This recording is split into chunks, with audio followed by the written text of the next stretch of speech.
Episode 8 dimulai dengan memperlihatkan sebuah pertemuan pemujaan agama di kota yang beku dan ditinggalkan.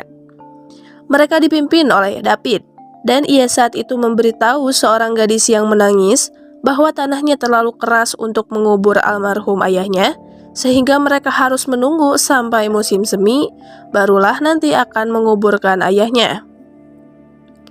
Setelah khotbah, David berbicara kepada James di luar, di mana saat itu James merasa ragu tentang apa yang mereka lakukan dan khawatirkan karena semakin hari sumber daya mereka semakin menipis. 6 bulan terakhir sangatlah sulit bagi semua orang termasuk mereka. Selain harus menghadapi kedinginan, mereka juga mulai kehabisan makanan. Lalu kemudian David saat itu mengajak James berburu. Sementara itu, Ellie masih merawat Joel. Lalu tak lama kemudian ia pun memutuskan untuk pergi berburu dengan senapan. Dia kemudian menemukan seekor rusa dan menembaknya. Namun, rusa itu berhasil kabur.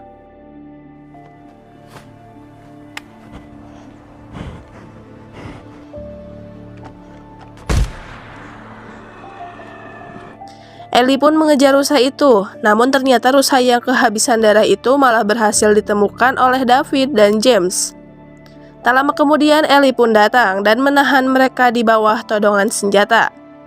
David saat itu memohon Ellie untuk membagi rusanya karena ia memiliki kelompok yang saat ini kelaparan. Namun Ellie pun juga mengatakan ia punya kelompok dan saat ini butuh makanan. Hingga akhirnya setelah berdebat mereka pun berhasil membuat kesepakatan di mana Ellie menginginkan obat untuk Joel dengan imbalan setengah rusa. Saat James pergi untuk mengambil obat, David dan Ellie ditinggal berduaan.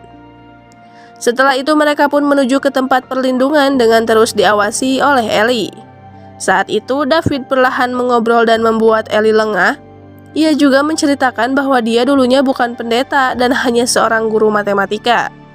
Selain itu, James juga mengatakan jika beberapa waktu lalu ia pernah mengirimkan 4 anggotanya untuk mencari sesuatu di universitas. Namun salah satu dari mereka gugur di tangan seorang pria yang pergi dengan anak kecil. Dan gadis kecil yang menangis di awal episode tadi adalah anak dari orang yang gugur tadi. Mendengar cerita itu, Ellie pun sadar kalau David adalah pemimpin kelompok yang telah membuat Joel terluka saat ini.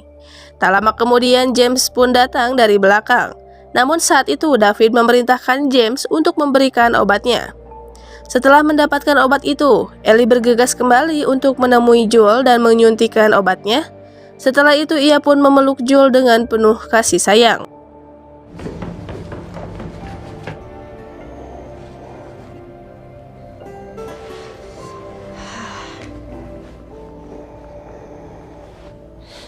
Di lain sisi, berita David yang telah menemukan sosok pembunuh anggota mereka pun menyebar, dan hal itu membuat mereka bertanya-tanya kenapa David tidak menangkap pelakunya.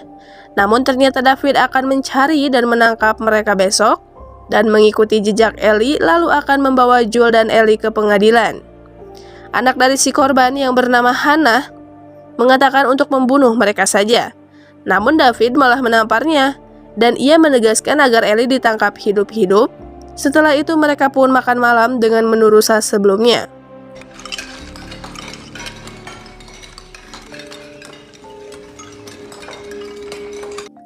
Singkat cerita, keesokan paginya Ellie terlihat memeriksa keadaan Joel dan kembali memberinya antibiotik. Lalu saat ia keluar, Ellie melihat beberapa burung beterbangan dan Ellie pun dengan instingnya langsung bersembunyi. Saat itu ia melihat David dan kelompoknya sedang mencari mereka. Sontak Ellie pun bergegas kembali masuk untuk membangunkan Joel. Joel, wake the fuck up, Joel. Ia lalu memberi Joel sebuah pisau untuk berjaga-jaga. Setelah itu Ellie bergegas menaiki kuda dan memancing mereka untuk menjauhi Joel. Hey, motherfucker! Alive!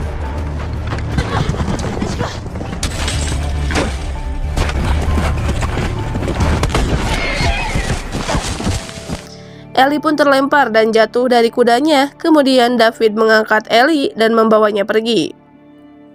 Sementara pria lain memutuskan untuk memeriksa dari pintu ke pintu dan mencari Joel.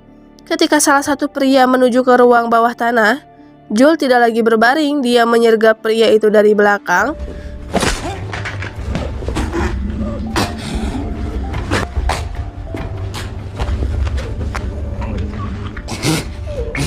Nampaknya kondisi Joel mulai membaik, bahkan saat orang kedua datang, Joel kini berhasil menangkapnya dan menyiksanya untuk mengetahui di mana keberadaan Ellie saat ini. Mark. You're next. Di lain sisi, Ellie yang pingsan kini terbangun. Ia saat itu dikurung di sebuah jeruji besi, dan terlihat David juga sedari tadi menunggunya.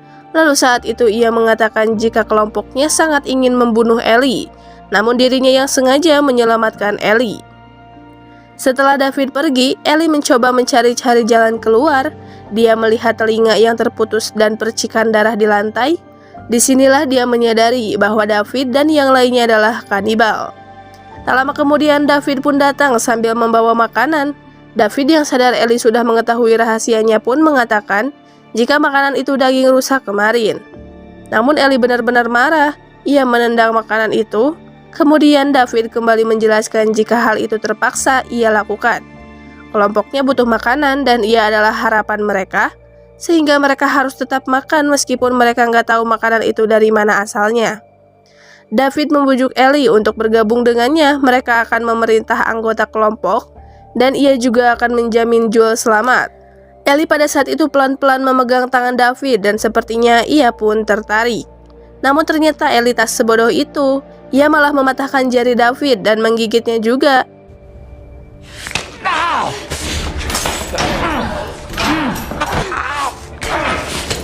Meskipun ia berpikir dengan hidung yang patah, namun ini membuktikan jika ia memang gadis yang tak mudah dipengaruhi. Di lain sisi, Joel saat ini menyusuri salju dan berusaha menuju ke tempat Ellie. Tak lama kemudian, Joel melihat bercak darah dan memasuki sebuah ruangan yang terkunci. Lalu saat menelusuri ruangan, saat itulah Joel menemukan potongan daging tergantung. Kalian tebaklah ini daging apa? Di lain sisi, karena ulahnya, Ellie kemudian ditangkap. Ia dibaringkan di atas meja dan akan dijadikan makanan mereka. Lalu saat itu, Ellie menunjukkan bahwa dia terinfeksi yang membuat mereka menggagalkan niatnya. Kemudian saat ada kesempatan, Ellie pun kemudian mengkill James dan kabur. Ia bergegas melewati menuju ke dapur. Ellie mengambil bara api, menyerang David dan menimbulkan kebakaran.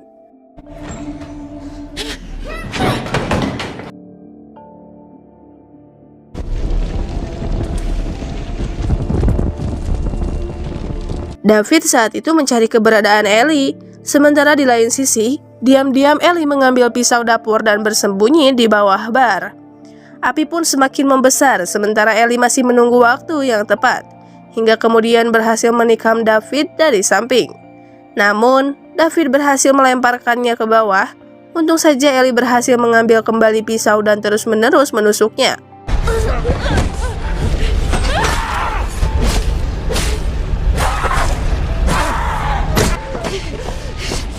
Setelah itu, Ellie pun keluar, lalu kemudian Joel datang dan memeluknya dari belakang. Ellie terlihat sangat lemas dan trauma dengan kejadian yang ia alami.